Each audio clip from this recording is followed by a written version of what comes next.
Pemirsa, tim Inavis mendatangi TKP kasus remaja membunuh ayah dan nenek serta menyerang ibunya hingga kritis di perumahan Bona Indah, Lebak Bulus, Jakarta Selatan.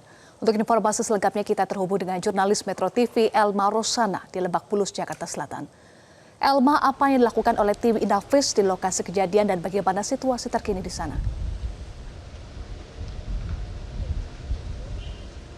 Ya, Eva dan juga pemirsa, memang tadi tim Inavis atau Indonesia Automatic Fingerprint Identification System datang ke TKP di Lebak Bulus sekitar pukul 13.37 waktu Indonesia Barat.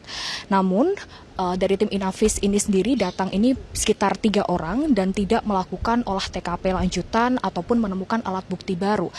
Namun dari tim Inavis ini hanya membawa seekor dari hewan peliharaan yang diduga ini milik dari ibu atau sang korban yang berupa sugar glider. Dan untuk tim Inavis sendiri ini selesai pada pukul 14.22 waktu Indonesia Barat.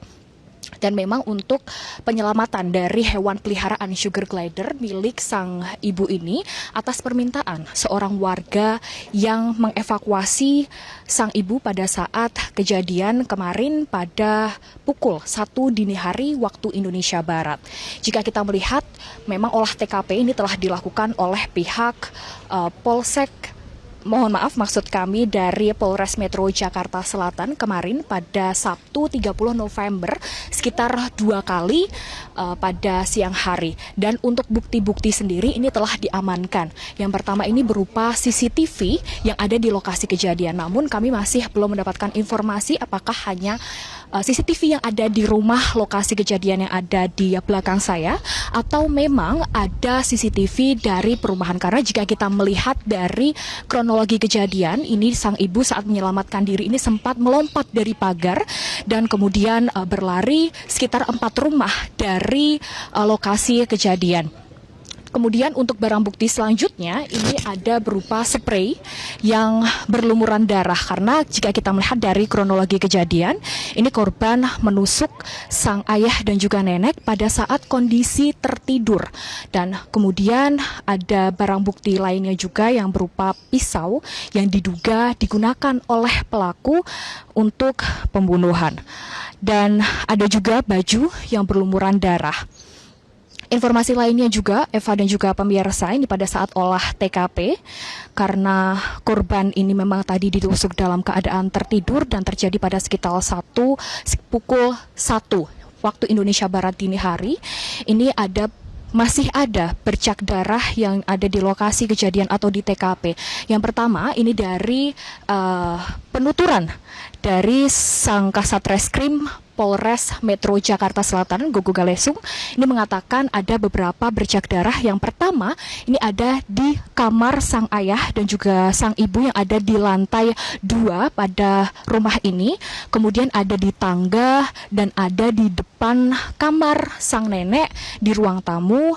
Kemudian ada di dinding garasi dan ada di pagar. Dan memang saat ini dari polisi ini masih belum mengungkapkan terkait dengan motif dari pelaku yang melakukan pembunuhan terhadap sang ayah dan juga sang nenek dan juga melukai sang ibu.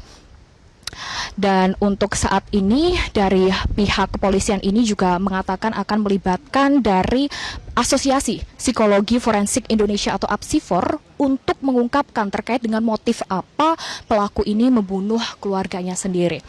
Dan untuk saat ini memang informasi yang kami dapatkan dari sang ayah ini sudah dimakamkan di Bogor, kemudian untuk neneknya ini sudah dimakamkan di Tanah Kusir, dan untuk sang ibu saat ini dalam kondisi yang berangsur membaik di Rumah Sakit Fatmawati. Kita akan terus mengupdate terkait dengan apakah motif dari sang anak ini yang tega membunuh keluarganya sendiri. Kembali ke Anda di studio, Eva.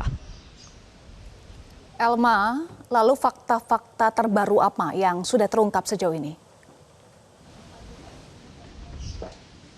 Ya Eva, jika kita melihat memang dari pihak Polres Metro Jakarta Selatan ini belum melakukan konferensi pers terkait dengan kejadian atau insiden pembunuhan remaja 14 tahun terhadap sang ayah dan juga sang nenek dan juga melukai sang ibu.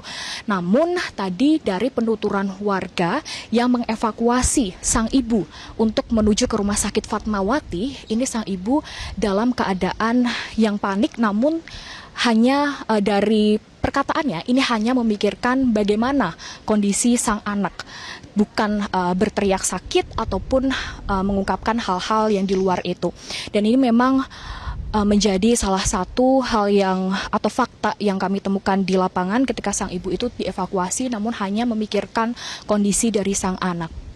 Dan hingga saat ini memang belum ada informasi resmi terkait dengan motif, kemudian bagaimana terkait dengan sang ibu, apakah sudah memberikan